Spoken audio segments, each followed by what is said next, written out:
সোণাপুৰৰ ২ নম্বৰ কমাৰকুছি গাঁও। জুবিন ক্ষেত্ৰ য'ত আছে সেই স্থানৰ কথাই কোৱা হৈছে। ২ নম্বৰ কমাৰকুছিত জুবিন ক্ষেত্ৰৰ বাবে 10 বিঘা মাটি দিয়া হৈছে, য'ত এতিয়া লোকাৰণ্য পৰিৱেশ। আৰু এই জুবিন ক্ষেত্ৰৰ কাষতেই 29 বিঘা 12 লেচা মাটিৰ এটা বৃহৎ প্লট আছে। এই প্লটটোক লৈ স্থানীয় ৰাইজৰ অভিযোগ, মন্ত্ৰী অশোক সিংহলৰ প্ৰতিষ্ঠানৰ নামত এই 29 বিঘা 12 লেচা মাটি দিয়া হৈছে। কোনে কাক কেনেকৈ দিছে নে ক্ৰয় কৰা হৈছে? স্থানীয় লোকৰ মতে এয়া অশোক সিংহলৰ মাটি। অশোক সিংহলৰ মাটি কোনখিনিলৈকে আছে? আমি য'ত থিয় আছো এইখিনিৰ পৰা কিমান আছে নাজানো, আৰু পৰিমাণটো নাজানো। এতিয়া প্ৰশ্নটো হ'ল, ট্ৰাইবেল বেল্টৰ মাটি কেনেকৈ মন্ত্ৰীৰ প্ৰতিষ্ঠানৰ নামত? জনজাতীয় লোকৰ মাটি কেনেকৈ ল'লে সিংহলৰ প্ৰতিষ্ঠানে? বিতৰ্কৰ মাজতেই মুখ খুলি এইবাৰ কংগ্ৰেছক টাৰ্গেট সিংহলৰ। দেৱব্ৰত শইকীয়া ডাঙৰীয়াক মই জনাব বিচাৰিছো, মই প্ৰত্যাহ্বান জনাব বিচাৰিছো, তেখেতে প্ৰমাণ কৰক মই বা মোৰ পৰিয়ালৰ 1 ইঞ্চ মাটিও যদি ট্ৰাইবেল বেল্ট এণ্ড ব্লকত আছে, মই ৰাজনীতি এৰাই নহয়, মই অসমেৰে হিমালয়ত সন্যাস লৈ ল'ম। পিছে বিতৰ্কিত মাটিক লৈ মন্ত্ৰী সিংহলক টাৰ্গেট কৰি লৈছে দল সংগঠনে। ট্ৰাইবেল বেল্টৰ মাটি লোৱা অশোক সিংহলৰ বিৰুদ্ধে জাঙুৰ খাই উঠিছিল অসম জাতীয়তাবাদী যুৱ ছাত্ৰ পৰিষদ ৰাইজৰ দল। জুবিন ক্ষেত্ৰৰ কাষতে টিঙৰ ডাঙৰ ডাঙৰ 2টা গুদাম আছে। সেই 2টা গুদাম অশোক সিংহাল ডাঙৰীয়াৰ মাটি বুলি কৈছে। যদি অশোক সিংহাল ডাঙৰীয়াৰ মাটি অনতি বিলম্বে চৰকাৰে সেইখিনি ল'ব লাগে। অশোক সিংহালক স্পষ্টকে কৈছো, যদি মাটি আছে জুবিন ক্ষেত্ৰৰ লগত খোলা খুলি ভাই অশোক দা এৰি দিয়া মাটিটো।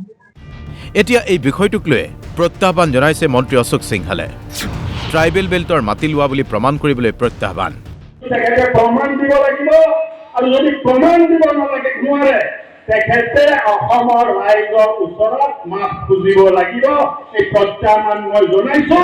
24 ঘণ্টাৰ ভিতৰত আপুনি প্ৰমাণ কৰক যে মোৰ আৰু মোৰ পৰিয়ালৰ সমাজ ট্ৰাইবেল বেল্ট এণ্ড ব্লকত দখল বা বেদখল কৰা মাটি যদি আছে, মই ৰাজনীতিৰ পৰাই নহয়, মই সামাজিক জীৱনৰ পৰাই ত্যাগ কৰি হিমালয়ত যায় সন্যাস। আৰু আপুনি যদি প্ৰমাণ কৰিব নোৱাৰে, আপুনি অসমৰ ৰাইজৰ ওপৰত মাফ খুজিব লাগিব। মন্ত্ৰী অশোক সিংহলৰ প্ৰত্যাহ্বান আছিল বিৰোধী দলপতি কংগ্ৰেছ নেতা দেৱব্ৰত শইকীয়াক। আৰু দেৱব্ৰত শইকীয়াই প্ৰত্যাহ্বান গ্ৰহণ কৰিলে। ফেচবুকত লিখিলে, প্ৰত্যাহ্বান গ্ৰহণ কৰিলো।